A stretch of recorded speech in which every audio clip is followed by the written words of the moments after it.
अच्छा, तो अभी हम डिस्कस कर रहे थे एसाइल ग्लिसराइड्स के बारे में। तो मैंने आपको ये बताया कि फैटी एसिड का फॉर्मूले का क्या होता है। मेरे पास कार्बन नंबर के साथ 2 ऑक्सीजन अटैच होते हैं, एक तरफ आर ग्रुप अटैच होता है और दूसरी तरफ मेरे पास अटैच होता है OH ग्रुप, ठीक है, अल्कोहलिक ग्रुप। और इसी तरह ग्लिसरॉल के पास अटैच होते हैं मेरे पास क्या चीज़ें, ग्लिसरॉल में मेरे पास होते थे 3 कार्बन्स, तीनों पे मेरे पास एक OH लगा हुआ था और बाकी जितनी भी जगह थी उनमें मेरे पास क्या लगा था, एक हाइड्रोजन लगा हुआ था। सही। अब जब मैंने क्या किया, 3 जो है वो क्या होंगे मेरे पास हैं 3 फैटी एसिड्स,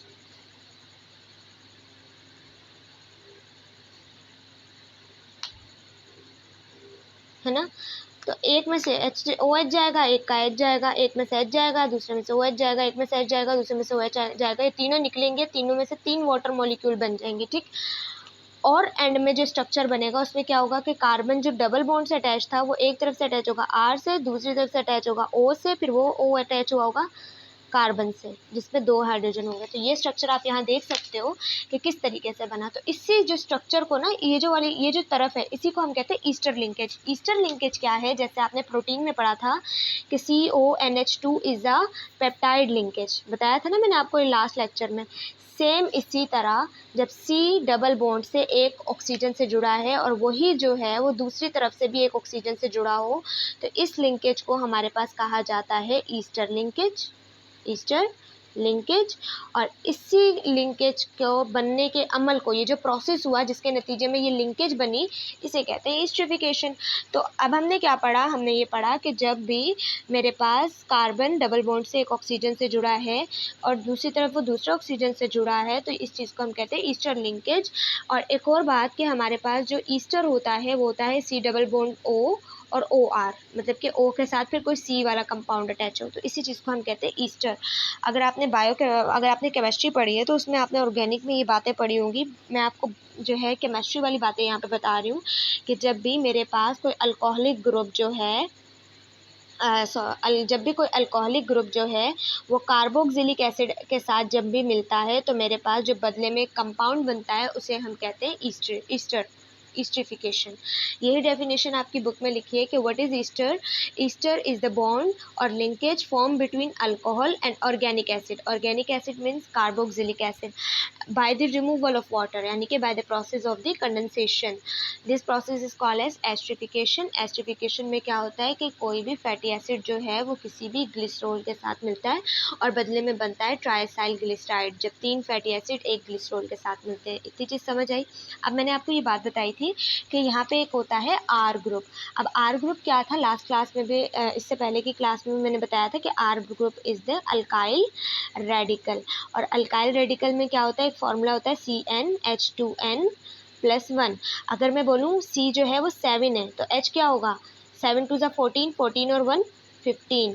तो ये मेरे पास एक एग्जाम्पल है कि हमारे पास ऐसा हो सकता है। ये R रेडिकल होता है अगर हमारे पास जो है वो चेन क्या हो, अल्केन की हो। अल्केन मीन हमारे पास सारे सेचूरेटेड हो। अब सेचूरेटेड क्या होता है ये भी मैं आपको भी बताती हूँ। देखो, R ग्रुप में अल्काइल रेडिकल होते हैं जिसमें हमारे पास कार्बन एटम 1 से लेकर 0 से लेकर, मतलब कार्बन कुछ नहीं है तो यहाँ क्या आएगा 0, तो ये कार्बन 0 हो जाएगा, यहाँ भी 0 +1 तो मतलब एक हाइड्रोजन। जब कार्बन नहीं है तो R की जगह सिर्फ एक हाइड्रोजन भी आ सकता है। उसके अलावा मेरे पास जहाँ तक कार्बन आ सकते हैं, C100 हो, C1000 हो, जहाँ तक आ सकते हैं वहाँ तक मेरे पास अल्काइल रेडिकल कंटिन्यू रहता है। सही है। तो ये चीज़ तो आपको होप सो के क्लियर होगी। उसके बाद हमारे पास क्या होता है कि कभी कभी ये जो कार्बन की चेन होती है ना, जो कि 4 की भी हो सकती है, 50 की भी हो सकती है, 100 की भी, ये जब आपस में सिंगल बॉन्ड से जुड़े हो कार्बन, तो अगर सारे कार्बन आपस में सिंगल बॉन्ड से जुड़े हो तो इस तरह की चेन को हम क्या कहते हैं, सैचुरेटेड चेन। लेकिन अगर ये कार्बन डबल या ट्रिपल बॉन्ड से, एक या एक से ज़्यादा डबल या एक से ज़्यादा ट्रिपल बॉन्ड से आपस में जुड़े हैं तो ऐसे कार्बन एटम को हम कहते हैं अनसैचुरेटेड। अब ज़रूरी नहीं है कि एक से ज़्यादा हो, डबल भी हो, ट्रिपल भी हो। जैसे कि अगर मैं बोलूँ ये इतनी लंबी चेन है और इसमें सिर्फ एक डबल बॉन्ड है तो फिर भी ये क्या है, अनसैचुरेटेड है, क्योंकि एक या एक से ज़्यादा डबल या ट्रिपल बॉन्ड हो तो वो मेरे पास क्या हो जाती है, अनसैचुरेटेड। अब सैचुरेटेड अनसैचुरेटेड का क्या मतलब है, देखो अगर मैं इस रिएक्शन में हाइड्रोजन ऐड करना चाहूँ, ये पूरी सैचुरेटेड है। मैंने क्या कहा, जो बॉन्ड आपस में बने वो तो ठीक है, लेकिन जो रह जाए वो हाइड्रोजन फिल कर देता है। तो इसका मतलब अब इस कार्बन के अंदर कोई वैलेंसी नहीं बची कि ये दूसरा बॉन्ड बनाए। जब कोई वैलेंसी ना बचे ना, तो हमारे पास क्या होता है कि दूसरा कंपाउंड इसमें ऐड नहीं हो पाता, बल्कि उसकी क्या होती है, सब्सटीट्यूशन होती है। एग्जाम्पल सब्सटीट्यूशन में क्या होता है कि एग्जाम्पल यहाँ OH लगा है, आप चाहते हैं H लगे, आपने कोई कंडीशंस दी, कैटलिस्ट दिए, टेम्परेचर हाई किया, जिसकी वजह से ये वाला OH यहाँ से एक हाइड्रोजन लेके रिमूव होकर वाटर दे के निकल गया और यहाँ से एक हाइड्रोजन आकर यहाँ लग गया। तो अब क्या हुआ, एक गया दूसरा आया। इस तरह के रिएक्शन को कहते हैं सब्सटीट्यूशन रिएक्शन। लेकिन जो अनसैचुरेटेड होते हैं उनमें जगह होती है, उनमें अगर मैं कोई चीज़ ऐड करवाना चाहूँ तो कोई एक डबल बॉन्ड, कोई एक बॉन्ड टूटता है तो वैलेंसीज बन जाती हैं। तो फिर क्या होता है, एक यहाँ अटैच हो जाएगा, एक आकर यहाँ अटैच हो जाएगा। तो इसी चीज़ को हम कह रहे होते हैं कि हमारे पास जो अनसैचुरेटेड होते हैं उनमें एडिशन रिएक्शन होता है और जो सैचुरेटेड होते हैं उनमें एडिशन रिएक्शन नहीं होता। हम डीप में चले गए, समराइज़ करते हैं। मेरे पास जब भी ग्लिसरॉल के साथ 3 फैटी एसिड्स मिलते हैं, it's called as the esterification. This process is called as the esterification और बदले में बनता है triacylglyceride. Triacylglyceride में जो मेरे पास 3 फैटी एसिड होते हैं, उन तीनों फैटी एसिड पे R ग्रुप होता है। अगर वो R ग्रुप में कार्बन एटम सारे के सारे सिंगल बॉन्ड से कनेक्टेड हैं तो हम उसे कहेंगे सैचुरेटेड। लेकिन अगर उन कार्बन एटम में कोई भी डबल या ट्रिपल बॉन्ड है तो हम उसे क्या कहेंगे, अनसैचुरेटेड। इतनी चीज़ क्लियर हुई। अब बुक से हम पढ़ लेते हैं कि जो एसाइल ग्लिसराइड है वो उसमें हमारे पास वो कैसे बनते हैं, एस्ट्रिफिकेशन से बनते हैं। उसके बाद हमारे पास जो ग्लिसरॉल है, हाँ, जो ग्लिसरॉल है वो ट्राई हाइड्रोक्सी अल्कोहल होता है।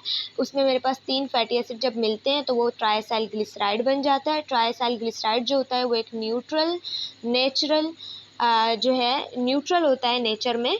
और हमारे पास जो बस, और जो OH ग्रुप होता है वो हमारे पास जो है वो बॉन्ड कर लेता है फैटी एसिड के साथ और कोई चार्ज नहीं आता। ये सब बातें आप खुद पढ़ लीजिएगा।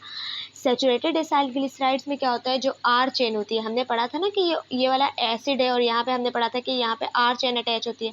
अब उन्होंने कहा R चेन को इतना लंबा कर दिया, कितने कार्बन एटम की इन्होंने बना दिया, 1 2 3 4 5 6 7 8 9 10 11 12 13 14 15 16 17। मैंने आपको क्या कहा, कितने भी हो सकते हैं, 0 से लेकर 100,000, जहाँ आप बताओ। इन्होंने 17 लगा दिया। इन्होंने R ग्रुप को किसके बराबर कर दिया, 17 कार्बन के बराबर कर दिया। अब देखो इनमें किसी भी कार्बन में कोई डबल बॉन्ड है, दिख रहा है ना, कोई भी नहीं है।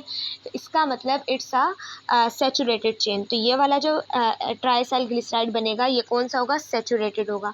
इसी तरह अनसैचुरेटेड कैसे बनेगा, अनसैचुरेटेड बनेगा हमारे पास जिसमें डबल या कोई ट्रिपल बॉन्ड आ जाए। जैसे यहाँ डबल बॉन्ड आया तो ये क्या है, अनसैचुरेटेड है।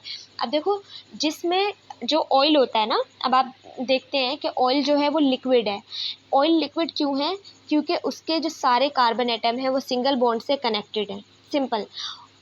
सॉरी, जो फैट्स है वो सॉलिड क्यों है, क्योंकि उसमें जो सारे कार्बन एटम्स हैं वो सिंगल बॉन्ड से आपस में कनेक्टेड हैं। इसलिए हम कहते हैं कि ये सैचुरेटेड है। और जो चीज़ सैचुरेटेड होती है वो ज़रा सा भी टेम्परेचर लेस हो तो वो चीज़ क्या हो जाती है, वो जमने लग जाती है। तो ये हमारे पास करेक्टरिस्टिक्स है किसकी, सैचुरेटेड की। और जो अनसैचुरेटेड होते हैं उसमें क्या होता है, उसमें जगह होती है और उसमें वैलेंसीज होती हैं, इसलिए वो बहुत ज़्यादा स्टेबल नहीं होता, सॉलिड स्ट्रक्चर अख्तियार नहीं करता और वो लिक्विड रहता है नॉर्मल टेम्परेचर पे। तो उसे हम कहते हैं oils.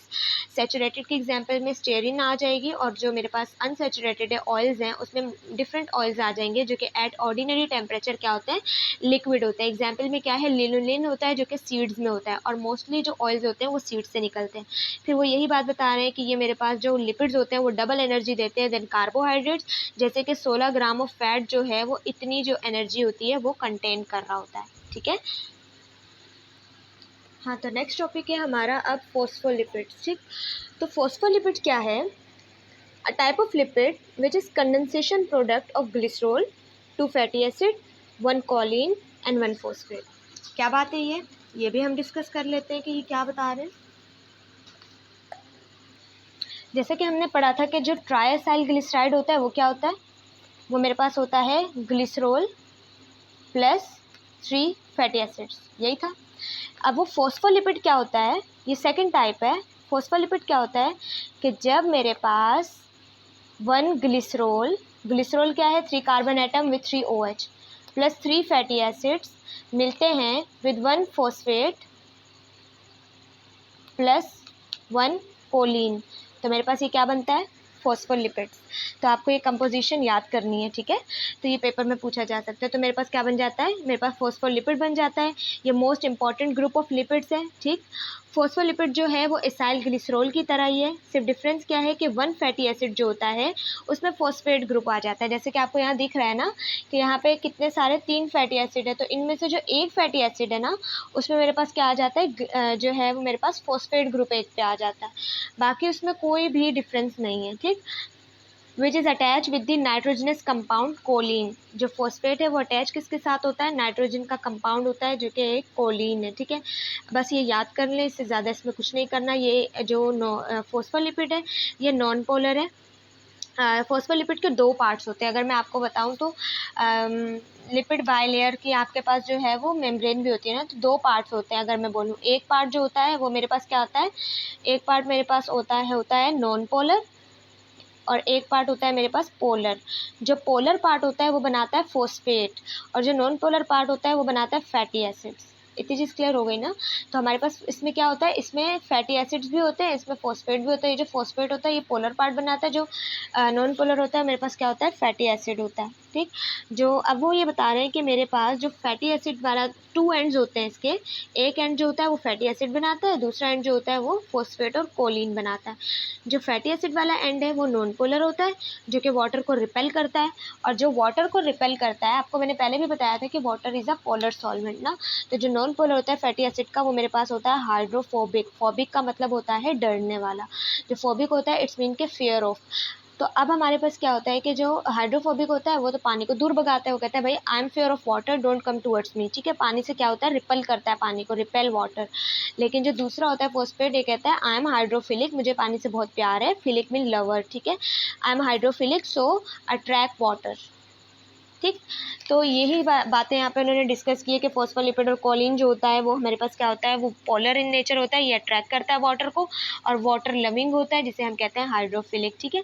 They are related to vital function such as, इनका क्या फंक्शन होता है, रेगुलेशन ऑफ परमिएबिलिटी, सेल की परमिएबिलिटी रेगुलेट करते हैं। जब मैं आपको सेल वाला चैप्टर पढ़ाऊंगी तो उसमें मैं डीप में पढ़ाऊंगी परमिएबिलिटी। बस अभी आपने ये याद रखना है, phospholipids control the permeability of cell, first function. Second चीज़ हमारे पास क्या है कि ये मेरे पास ट्रांसपोर्ट में हेल्प करता है सेल मेम्ब्रेन की, और transport of cell membrane depend ही करती है मेरे पास फॉस्फोलिपिड्स पे। अगर यहाँ पे आप ये पूरा स्ट्रक्चर देखें तो जैसे मैंने आपको बताया कि ये जो हेड जो मैंने सर्कुलर बनाया था हेड, और ये वाली मैंने बनाई थी टेल। ये जो टेल होती है बनी होती है फैटी एसिड से। फैटी एसिड जो है वो मेरे पास क्या होते हैं, नॉन पोलर होते हैं। नॉन पोलर होने की वजह से हाइड्रोफोबिक होते हैं, वाटर को रिपेल करते हैं। जो हेड होता है ये फॉस्फेट और कोलिन से बना होता है जो कि हाइड्रोफिलिक होता है, और जो वाटर को क्या कर रहा होता है, अट्रैक्ट कर रहा होता है। यहाँ पे ये पूरी बातें लिखी हुई हैं, तो आप अच्छे से अपनी बुक में ये बातें पढ़ लीजिएगा, ठीक है। आगे चलते हैं। अब हमारे पास है वैक्सेस। वैक्सेस क्या है, these are the ester of long chain mono alcohols. जो मोनो अल्कोहल होती है ना उनकी ये लॉन्ग चेन्स होती हैं, and long chain fatty acids. These are simple lipids and found as protective coating on stems. अच्छा, ये ester of long chain mono alcohols हैं। जैसे कि हमारे पास ईस्टर का आपको पता है, ईस्टर क्या होता है।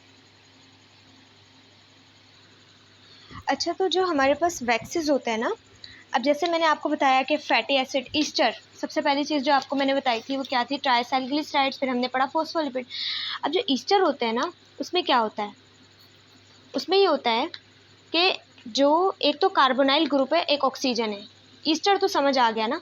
अब यहाँ जो O के साथ अटैच होता है, और यहाँ ये दोनों तरफ, एक तरफ R ग्रुप था और दूसरी तरफ भी मेरे पास एक तरह से R ग्रुप ही था, जो कि कार्बन एटम्स अटैच हो रहे थे। R ग्रुप से मतलब कार्बन। यहाँ भी बहुत लंबी कार्बन की चेन होगी, यहाँ भी बहुत लंबी कार्बन की चेन होगी। इसका मतलब लॉन्ग चेन फैटी एसिड, मतलब कि या तो C18 होगा या C17 होगा। जैसे कि ये पाल्मिटिक एसिड है, इसमें मेरे पास 14 और 15 कार्बन एटम्स का एक एसिड यहाँ पे ज्वाइन हुआ है। यहाँ पे 28, 29, 30 जो कार्बन का अमाइनो एसिड है वो यहाँ ज्वाइन हो रहा है। तो इसीलिए से हम कह रहे हैं कि एक लॉन्ग चेन फैटी एसिड्स जो अल्कोहल है, मोनो अल्कोहल, एक alcohol, and long chain fatty acid जो है वो अटैच हो रहा है। Waxes are the ester. Waxes जो है वो क्या है, ये ईस्टर है ना। वैक्सीज एक ईस्टर है किसका, मोनो अल्कोहल। इसका मतलब एक OH है ना, तो यहाँ पे एक ही अल्कोहल आया होगा, one alcohol, mono alcohol.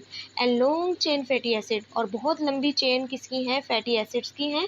These are simple lipids ये सिंपल लिपिड होते हैं, फाउंड एज प्रोटेक्टिव कोटिंग, ये प्रोटेक्शन में हेल्प करते हैं। अगर मैं बोलूँ जो पौधा होता है ना, उसके जो अपर सरफेस होते हैं, अभी जो मेरे ट्यूशन स्टूडेंट्स होंगे उन्हें पता होगा कि हमने पढ़ा था होम्योस्टेसिस में कि जो हमारे पास मीज़ो फाइट्स होते हैं, जो कि हमारे पास नॉर्मल इन्वायरमेंट्स के प्लांट होते हैं, उनके अपर सरफेस पे जो है शाइनी कवरिंग होती है, वैक्सी कवरिंग होती है, क्यूटिकल, तो वो भी वैक्स से बनी होती है, जो कि प्रोटेक्ट करती है ट्रांसपायरेशन से, एक्सेसिव ट्रांसपायरेशन से, वाटर लॉस से।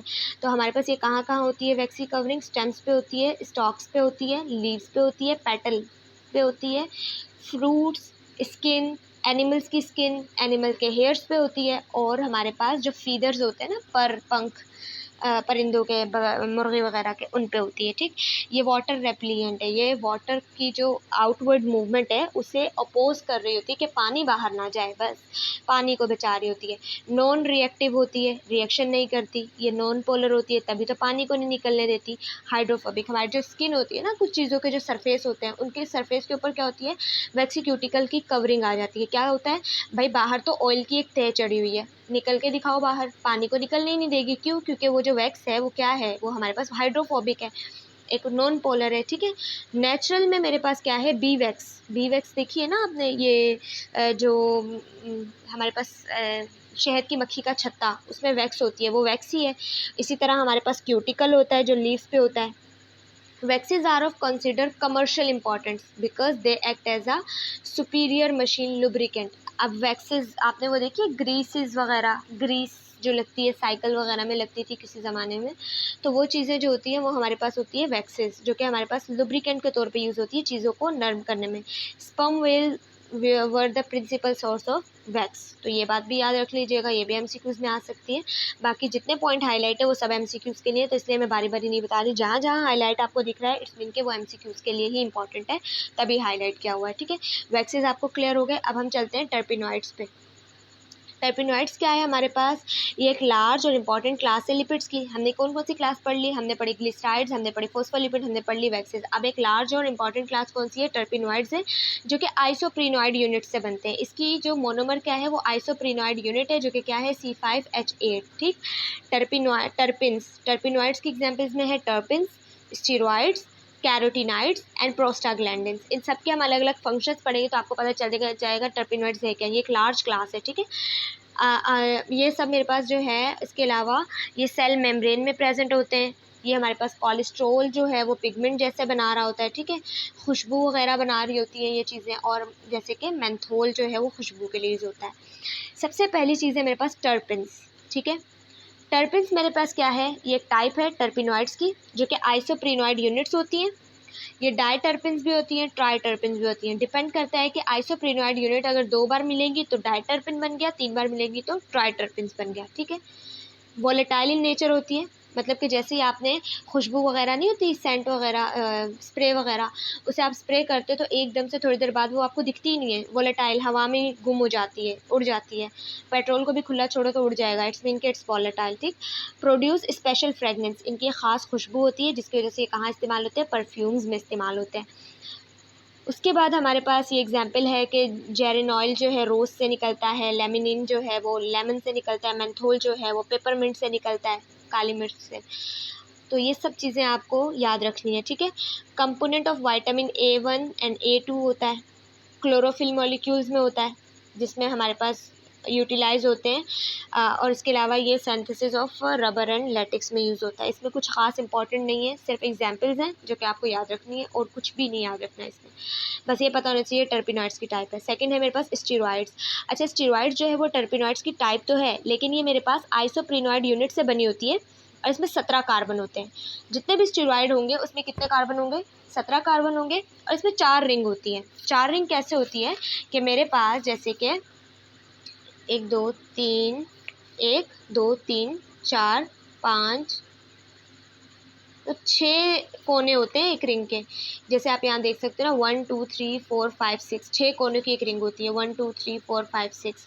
फिर दूसरी रिंग भी मेरे पास जो होती है वो 6 कोनों की होती है। इस तरह मेरे पास 3 रिंग्स होती हैं जो कि कितने कोनों की होती है, जो कि 6 कॉर्नर्स की होती है, जबकि एक रिंग मेरे पास ऐसी बनती है जो कि 5 कॉर्नर्स की होती है।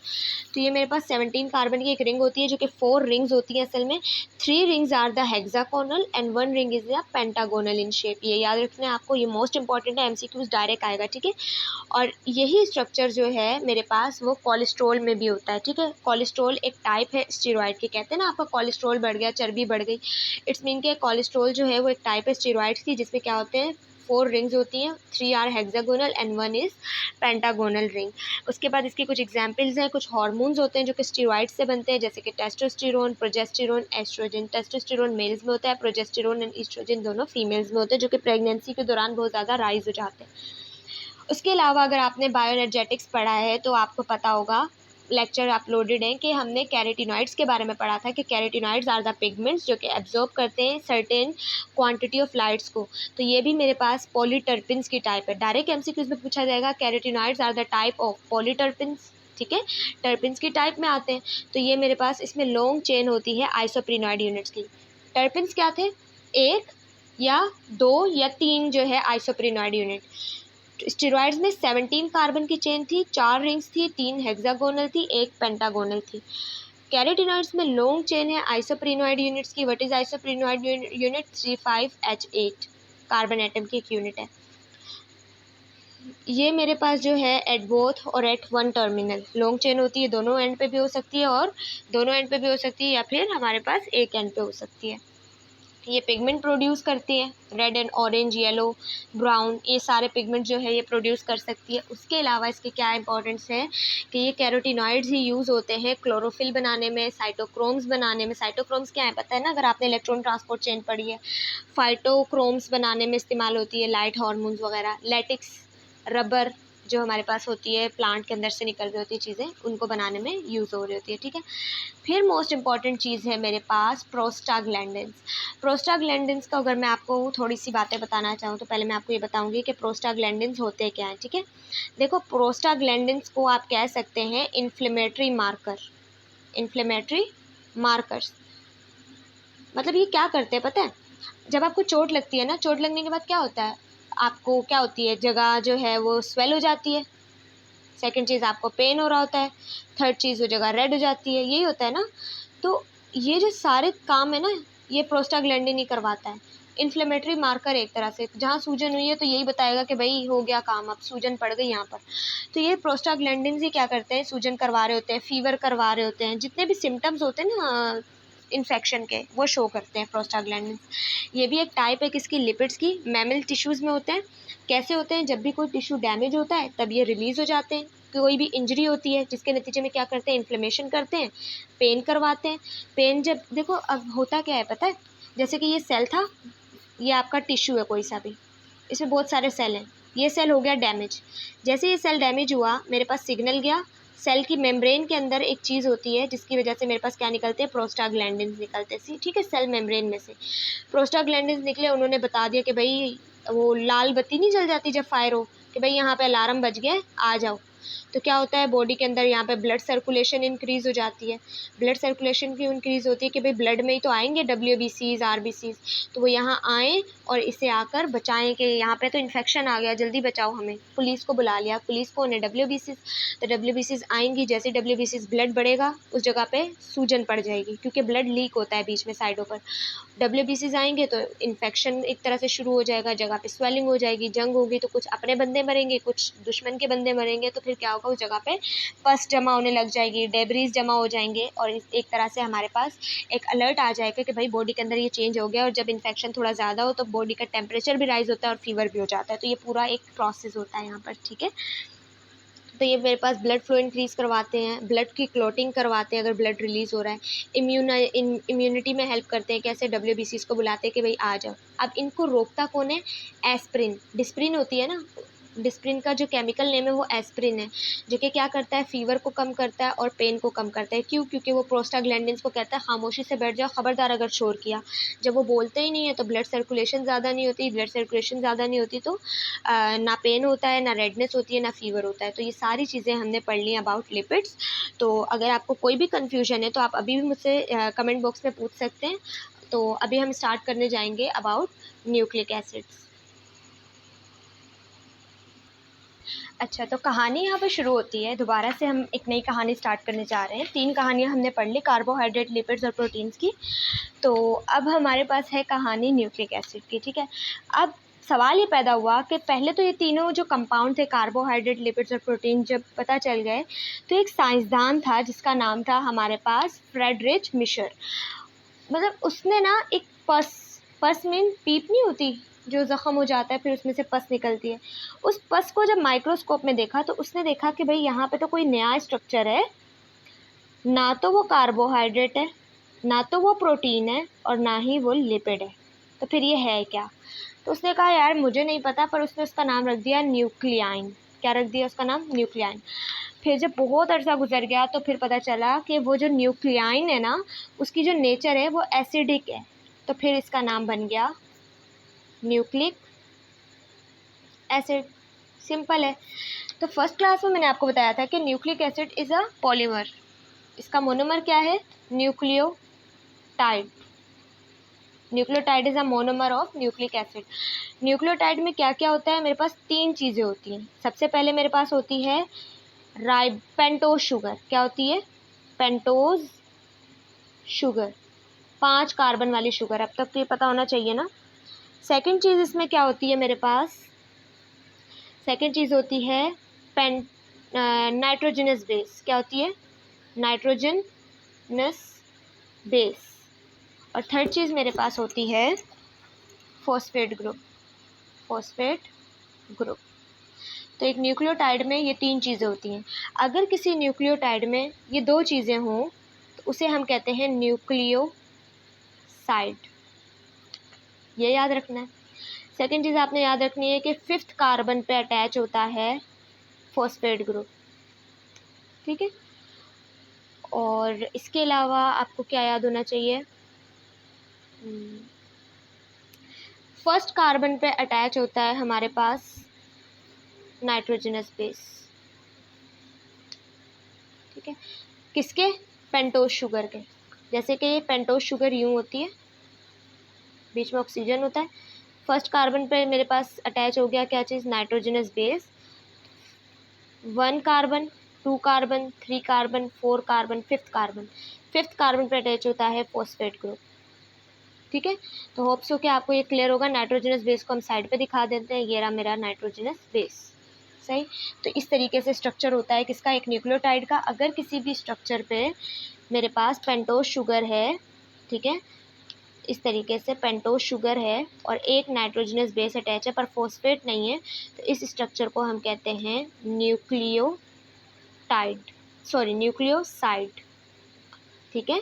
ये बात आपको याद रखनी है। तो पढ़ लेते हैं अब हम क्या होता है मेरे पास। फ्रेडरिच ने देखा पस के सेल में कि एक ऐसी चीज़ थी जिसका नाम उसने रख दिया न्यूक्लियाइन, और फिर उसको बाद में न्यूक्लिक एसिड का नाम दिया क्योंकि उस चीज़ की जो प्रॉपर्टीज़ थी वो एक एसिड की तरह थी। न्यूक्लिक एसिड मेरे पास 2 तरह के होते हैं। एक तो होता है डीएनए के लिए, एक होता है आरएनए के लिए। Deoxyribo nucleic acid, ribose nucleic acid. Ribo nucleic acid mean ribose sugar है, ठीक है। पेंटोज शुगर 2 तरह की होती है। एक होती है राइबोज शुगर। पेंटोज शुगर 2 तरह की होती है। एक होती है मेरे पास राइबोज शुगर, एक होती है डीऑक्सी राइबोज शुगर। राइबोज का मतलब होता है 5 कार्बन वाली शुगर। एग्जाम्पल याद होगी ना। 5 कार्बन वाली शुगर कैसे? यूं, और यहाँ भी कार्बन है, ठीक है।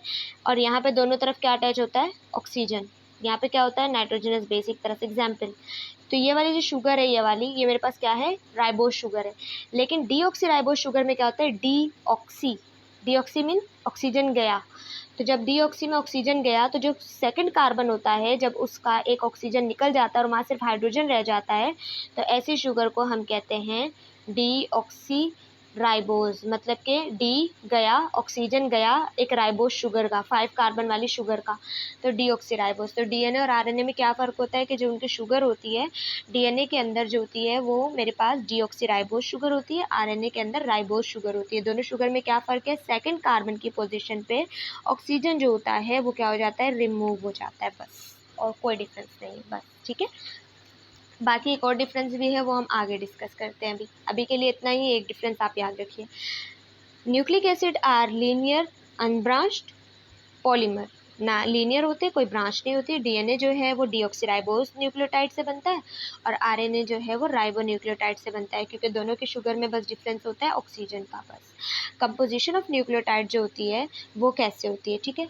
तो कंपोजिशन ऑफ न्यूक्लियोटाइड में आपको मैंने बताया 3 चीज़ें होती हैं। सबसे पहली चीज़ पेंटोज शुगर, दूसरी चीज़ फॉस्फेट ग्रुप, तीसरी चीज़ नाइट्रोजनस बेस, ठीक है। अब ये याद रखना है आपने कि मेरे पास जो ये चीज़ होती है ना जो अटैच होता है नाइट्रोजनस बेस, चलें आप यही पढ़ लें तो उसमें आपको ये बात समझ आ जाएगी। अब देखो न्यूक्लिक एसिड का जो मोनोमर होता है वो क्या होता है, न्यूक्लियोटाइड होता है। पहली चीज़ मेरे पास क्या होती है, 5th कार्बन पे अटैच होता है फॉस्फेट, ठीक है।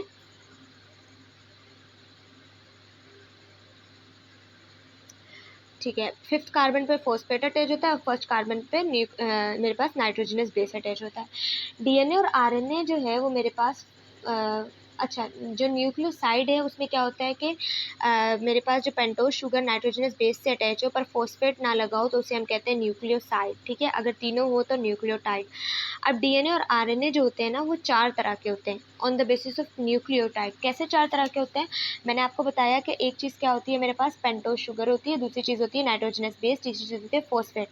पेंटोज शुगर और फॉस्फेट तो सेम ही रहता है, डिफरेंस आता है नाइट्रोजनस बेस में। हमारे पास नाइट्रोजनस बेस जो होते हैं, जिसे मैं एनबी लिख रही हूँ, ये मेरे पास 2 तरह के होते हैं। देखो, एक होता है मेरे पास प्यूरीन्स, दूसरे होते हैं मेरे पास पायरामिडिन्स, ठीक है, पायरामाइडिन्स। प्यूरीन्स जो होते हैं इनमें 2 चेन होती हैं, 2 चेन।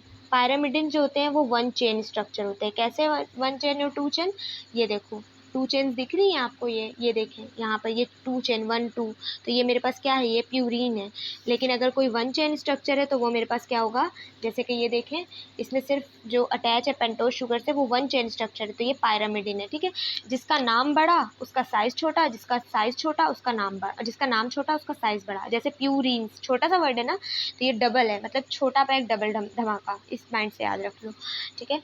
तो प्यूरीन्स पायरामिडिन्स 2 चेन होती है, इसमें सिंगल चेन होती है, सिंगल रिंग होता है।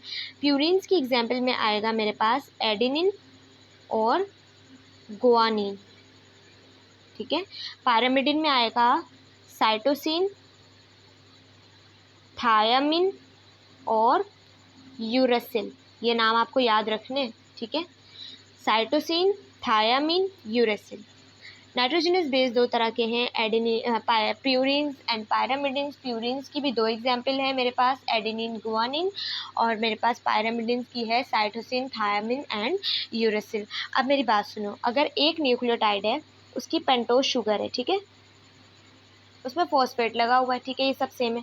पर यहाँ अगर एडेनिन है तो एक टाइप की, अगर गुआनिन लगा हुआ है तो दूसरा न्यूक्लियोटाइड हो गया, तीसरा अगर थायामिन है तीसरा न्यूक्लियोटाइड, और यूरेसिल है तो साइटोसिन है तो चौथा न्यूक्लियोटाइड। अब आपको एक बात याद रखनी है कि थायामिन एंड यूरेसिल में डिफरेंस पाया जाता है। थायामिन डीएनए में नहीं होता, यूरेसिल आरएनए में नहीं होता, ठीक है। अगर आप यहाँ देखें तो अब हम दोबारा ये बातें डिस्कस कर रहे हैं कि 2 ग्रुप्स होते हैं नाइट्रोजनस बेस के, प्यूरिन्स होती हैं और पायरामिडिन्स होती हैं। जो प्यूरिन्स होती हैं वो एडेनिन गुआनिन होती है, जिसमें डबल रिंग स्ट्रक्चर होता है, और पायरामिडिन्स में होता है साइटोसिन, थायामिन एंड यूरेसिल, ठीक है। उसके अलावा हमने क्या पढ़ा, हमने कहा जो डीएनए होता है उसमें मेरे पास जो होता है वो यूरेसिल होता है, जबकि आरएनए में यूरेसिल नहीं होता, जबकि आरएनए में थायामिन होता है और डीएनए में थायामिन नहीं होता। Mononucleotides, nucleotides are found in nucleic acids at polynucleotide. जब बहुत से न्यूक्लियोटाइड्स आपस में मिलेंगे तो पॉलीन्यूक्लियोटाइड बनेगा, जिसे हम क्या कहेंगे, न्यूक्लिक एसिड। एटीपी जो है वो स्टोर एनर्जी की फॉर्म में, एटीपी जो है वो भी एक न्यूक्लियोटाइड है। एटीपी क्या फुल फॉर्म है, adenosine triphosphate. Adenosine, sine means nucleoside, ठीक है।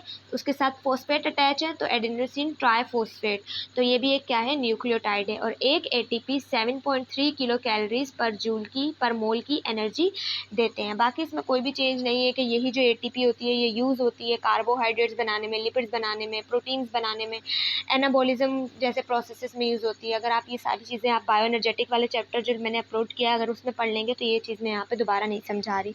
बट बिल्कुल यही बातें हैं कि हमारे पास जो है जो एटीपी यूज़ होती है वो एटीपी जो है एक एनर्जी फॉर्म है, एनर्जी करेंसी है जो कि हमारी बॉडी में हर काम करने के लिए नीड होती है। पहले वो एडीपी की फॉर्म में होती है, फिर एनर्जी आती है और फॉस्फेट को उसके साथ जोड़ती है और वो बन जाता है एटीपी। बस डाई न्यूक्लियोटाइड क्या होता है, दो न्यूक्लियोटाइड जब आपस में मिलते हैं, जैसे कि मेरे पास निकोटिन एडेनिन डाई न्यूक्लियोटाइड है, जिसमें मेरे पास जो निकोटिन होता है वो एडिनोसिन डाई न्यूक्लियोटाइड जो दो एडिनोसिन के साथ मिलता है। और एक विटामिन होता है ये निकोटिन, और ये हमारे पास कम काम कर रहा होता है रिडॉक्स रिएक्शंस में। रिडॉक्स रिएक्शंस ऐसे रिएक्शन होते हैं जिसमें मेरे पास ऑक्सीडेशन एंड रिडक्शन दोनों होती है। दोनों को मैंने डीप में जो है बायो एनर्जेटिक्स में पढ़ाया हुआ है। रिडॉक्स रिएक्शन वो रिएक्शन होते हैं जिसमें ऑक्सीडेशन एंड रिडक्शन दोनों एक साथ साइमल्टेनियसली हो रही होती है। NADH जो होता है ये भी एक एनर्जी रिच मॉलिक्यूल होता है जो कि हमारे पास रिडक्शन में हेल्प कर रहा होता है और इलेक्ट्रॉन ट्रांसपोर्ट चेन में भी ये बहुत ज़्यादा हेल्प करता है, जिसमें ये क्या करता है आखिर में जो हाइड्रोजन होते हैं उसे एक्सेप्ट करता है और फिर बाद में ये यूटिलाइज होता है इलेक्ट्रॉन ट्रांसपोर्ट चेन में एनर्जी प्रोड्यूस करने के लिए। इसके लिए आप पूरा बायो एनर्जेटिक्स वाला जो चैप्टर है वो भी आपके लिए बहुत इंपॉर्टेंट है, वो देख लीजिएगा, आपको ये पूरी बातें क्लियर हो जाएंगी। यहाँ से आपने क्या याद रखना है, मेरे पास डाइन्यूक्लियोटाइड की एग्जांपल है निकोटिन एडेनिन डाइन्यूक्लियोटाइड जो कि रिडॉक्स रिएक्शन में हेल्प कर रहा होता है। बस इससे ज़्यादा यहाँ पे कुछ याद नहीं करना क्योंकि ये सारी बातें बायोएनर्जेटिक्स में हैं, ठीक है। बाकी न्यूक्लियोटाइड का स्ट्रक्चर आपको अब तक क्लियर हो गया होगा। अब ये देखो डाइन्यूक्लियोटाइड। अच्छा, अब ये जो मैंने आपको बताया कि ये जो फॉस्फेट होता है ना, ये मेरे पास ये जो फॉस्फेट अटैच है ये फॉस्फोडाइस्टर बॉन्ड से अटैच है। किससे? फॉस्फोडाई ईस्टर बॉन्ड। और ये जो लिंकेज है ये मेरे पास है ग्लाइकोसाइडिक लिंकेज। नाइट्रोजनस बेस जो पेंटोज शुगर से जुड़ा है तो वो है मेरे पास ग्लाइकोसाइडिक लिंकेज, और जो फॉस्फेट ग्रुप अटैच हुआ है उसे हम कहते हैं फॉस्फोडाई ईस्टर बॉन्ड। बस ये याद रख लेना, ठीक है। इससे ज़्यादा आपको इस पर कुछ याद नहीं करना। ये लिंकेजेस बहुत इंपॉर्टेंट है। अगेन मैंने थोड़ा लेट बताया, इसका मतलब ये नहीं है कि ये इंपॉर्टेंट नहीं है, एक्सट्रीम इंपॉर्टेंट है, पेपर में आ सकती हैं, ठीक है। तो अब हम स्ट्रक्चर पढ़ेंगे फॉस्फोडाइस्टर बॉन्ड के बारे में। तो जो मेरे पास DNA और RNA होता है वो फॉस्फेट से लिंक होता है फॉस्फोडाइस्टर बॉन्ड के साथ, और इस बॉन्ड के नतीजे में मेरे पास जो होती है ये मेरे पास कंडेंसेशन के नतीजे में ये वाला बॉन्ड बनता है। कैसे बनता है कि एक का फॉस्फेट दूसरे के फॉस्फेट से मिलता है और पानी इसके नतीजे में निकलता है। और मेरे पास जो है होता क्या है ये भी मैं बता देती हूँ कि देखो, जब मेरे पास एक पेंटोज शुगर है ना यूँ करके, उसके 5वें पे मेरे पास लगा है फॉस्फेट ग्रुप, है ना। इसी तरह इसके नीचे एक और शुगर होगी पेंटोज शुगर, उसके भी यहाँ पे लगा है फॉस्फेट ग्रुप। अब यहाँ का फॉस्फेट इस जगह पे अटैच होगा। अब देखो 1 2 3 4 5 फॉस्फेट 5th पे अटैच है। 1 2 3 4 5। अब ये क्या है 3 और 5 को जोड़ रहा है, मतलब कि 5 एंड 3 एंड, तो बीच में क्या है फॉस्फेट। तो ये जो लिंकेज बनी इसको कहेंगे फॉस्फोडाई एस्टर बॉन्ड। समझ आइए ये चीज़। लिंकेज किस में बनी? 3' एंड 5' में। 5 और 3 क्या है? नंबर लेबलिंग है टू दी राइबोस शुगर को। समझ आ रही है। फिर इसके अलावा नीचे भी एक आकर अटैच हुआ होगा, उसके भी 5th पे क्या होगी? फॉस्फेट ग्रुप होगा। वो फॉस्फेट ग्रुप इसके 3rd पे आके अटैच हो रहा होगा।